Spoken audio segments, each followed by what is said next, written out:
കേരള പോലീസിൻ്റെ ഡ്രഗ്സിൻ്റെ എതിരെയുള്ള പോരാട്ടം ഡി ഹണ്ട് എന്ന് പറഞ്ഞ പദ്ധതി, യോദ്ധാവ് എന്ന് പറഞ്ഞ പദ്ധതി വളരെ നാളുകളിലായിട്ട് കേരള പോലീസ് വളരെ കാര്യക്ഷമമായിട്ട് നടത്തി വരുന്ന ഒരു പദ്ധതിയാണ്.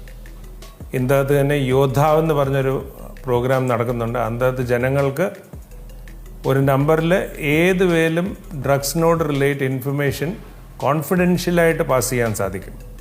അപ്പോൾ യോദ്ധാവ് നമ്പർ ജനങ്ങൾ ഉപയോഗിക്കണം. അതല്ലാതെ anti drug help line ADGP എല്ലാൻഡോറിൻ്റെ കീഴിൽ വളരെ കാര്യമായിട്ട് പ്രവർത്തിക്കുന്ന ഒരു ഹെൽപ്പ് ലൈനാണ്. അപ്പോൾ ഇതിനകത്ത് ഡ്രഗ്സിൻ്റെ റിലേറ്റഡ് ആയിട്ട് ഏതെങ്കിലും കംപ്ലയിൻറ്റോ ഏതെങ്കിലും സഹായമോ അല്ലെങ്കിൽ ഏതെങ്കിലും റീഹാബിലിറ്റേഷൻ നടത്തുന്ന ആവശ്യമുണ്ടെങ്കിൽ നിങ്ങൾ ഈ ഹെൽപ്പ് ലൈനിൽ വിളിക്കുക. ഈ ഹെൽപ്പ് ലൈനിൽ വിളിച്ചു കഴിഞ്ഞാൽ തന്നെ ഇമ്മീഡിയറ്റ്ലി ഇവിടുന്ന് അത് കോഡീകരിച്ചിട്ട് കൺസേൺ ജില്ലാ പോലീസ് സൂപ്രണ്ട് അടുത്തിട്ട് ഇമ്മീഡിയറ്റ്ലി അയച്ച് അതിനകത്ത് നടപടിയുണ്ടാകും.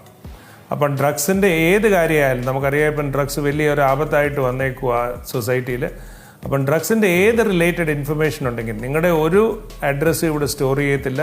നിങ്ങളുടെ ഇൻഫർമേഷൻ ടോട്ടലി കോൺഫിഡൻഷ്യൽ ആയിരിക്കും. പക്ഷേ ആ ഇൻഫർമേഷൻ എത്രയും പെട്ടെന്ന് പോലീസിൽ പാസ് ചെയ്ത് കഴിഞ്ഞാൽ ഇതിനകത്ത് നടപടിയെടുക്കാനുള്ള കാര്യക്ഷമമായിട്ട് പ്രവർത്തനം ഈ പോലീസിൻ്റെ ഭാഗത്തിലുണ്ടായിരിക്കും. അപ്പം നിങ്ങളുടെ എല്ലാവരുടെയും സഹകരണം ഈ ഒരു ഡ്രൈവിന് നമുക്ക് ആവശ്യമാണ്. നമുക്ക് എല്ലാവർക്കും ഒത്തൊരുമിച്ച് പ്രവർത്തിച്ചിട്ട് ഈ ഒരു ഡ്രഗ്സിൻ്റെ കാര്യം തന്നെ ഇവിടുന്ന് മായ്ച്ചെടുക്കാനുള്ള കാര്യങ്ങളായിട്ട് മുമ്പിലോട്ട് പോകാം. നിങ്ങളുടെ എല്ലാം സഹകരണം ഈ അവസരത്തിൽ അഭ്യർത്ഥിക്കുന്നു.